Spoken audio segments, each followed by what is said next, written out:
Salut les disciples, je réagis tout de suite au troisième combat de Tony Yoka, victoire par KO dès le deuxième round. Tony Yoka maintenant il est donc à 3 victoires, 2 par KO et 1 au point. C'était sa dernière victoire et elle nous a laissé tous très perplexes. Et Tony Yoka le reconnaît lui-même, il était frustré et il n'a pas pu montrer assez de choses. Alors ce soir, qu'est-ce qu'il nous a proposé? Ce soir, il était contre un adversaire qui n'a pas pu lui opposer beaucoup de résistance. Point très très fort de Tony Yoka, il a montré de l'envie. Il a fait le combat qu'on veut voir pour un poids lourd. C'est-à-dire qu'il y avait de l'engagement, il a marché sur son adversaire, il est allé le chercher au corps, au visage, il a proposé un beau jab du gauche pour préparer ses attaques, et insistant avec une lourde droite. Il est allé même le chercher avec cette droite au corps. Vous voyez, un direct du bras arrière au corps, c'est quand même assez rare chez les poids lourds de tenter des gestes techniques comme ça. Pour le coup, on ne peut rien lui enlever. Il a fait ce qu'il devait faire pour laver cette dernière victoire qui était restée un petit peu fade. Voilà, elle nous avait laissé un peu sur notre faim parce que il était contre un adversaire qui lui avait posé des difficultés.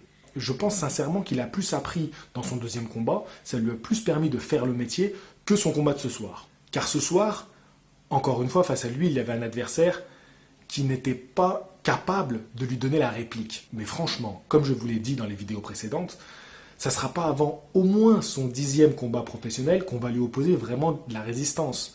Voilà, il est en train de faire son chemin vers un championnat du monde et ça prend du temps. Il va falloir que le public soit patient. Et pour que le public soit patient, il va falloir que Tony Yoka soit irréprochable. C'est-à-dire boxer comme ça sur le ring, mais il faut qu'il arrête cette attitude.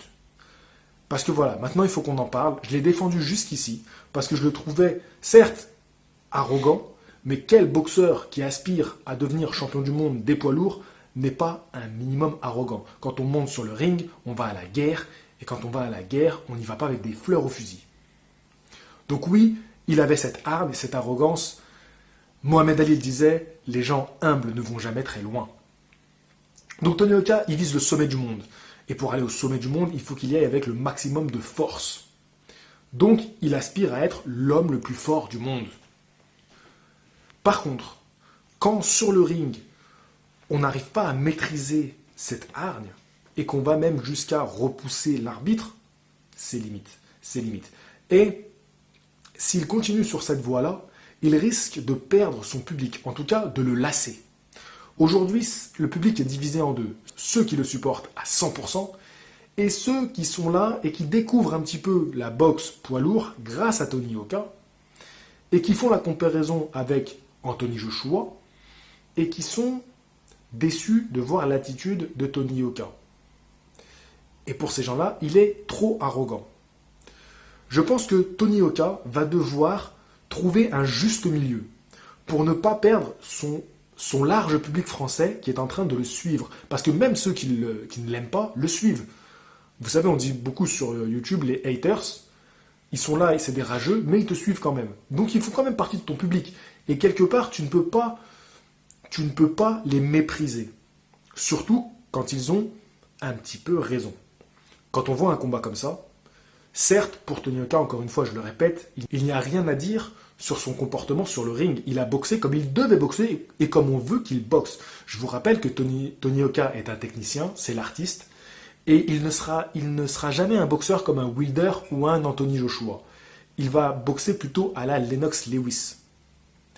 Ceci étant dit, on aime voir cet engagement sur le ring. Vraiment, ce soir, il a été plaisant à regarder. Il faut qu'il arrive à gérer cette attitude qui va, avec le temps, de plus en plus agacer ses supporters. Car pour le moment, il est en train de faire le métier, il est en train de progresser, et il a face à lui des adversaires qui ne sont pas capables de lui donner la réplique. Le jour où il sera contre des adversaires qui lui donneront la réplique, là, il pourra sortir toute sa palette d'arrogance et de mépris s'il le veut, parce qu'en face, il y aura du répondant. Et ça fera partie du jeu de la stratégie de guerre.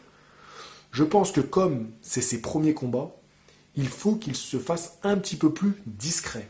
Je vous rappelle que je trouve que l'arrogance chez un boxeur n'est pas forcément négative. On peut en discuter si vous voulez dans les commentaires, mais je trouve que ce n'est pas forcément négatif.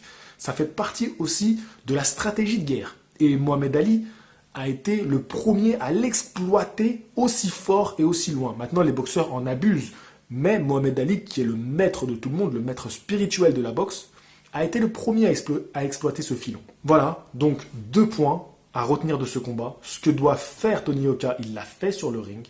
Et ce qu'il ne doit pas faire, c'est cette attitude qui parfois est très limite. Donc, je dirais gérer cette fougue. Dans le 2e combat, il a été trop attentiste et il a été trop sécure. Et dans son 3e combat, trop expressif. Et dans ce 3e combat, trop expressif. Est-ce qu'il arrivera à trouver le juste milieu pour que le public ne se lasse pas de lui avant qu'il devienne un champion? Pour moi, la meilleure chose à faire, c'est d'écouter Virgil Hunter, aller s'expatrier aux États-Unis et se faire discret quelque temps. Voilà, je vous ai donné mon avis, mon ressenti sur Tony Yoka. En tout cas, ce soir, il m'a vraiment fait plaisir dans sa boxe.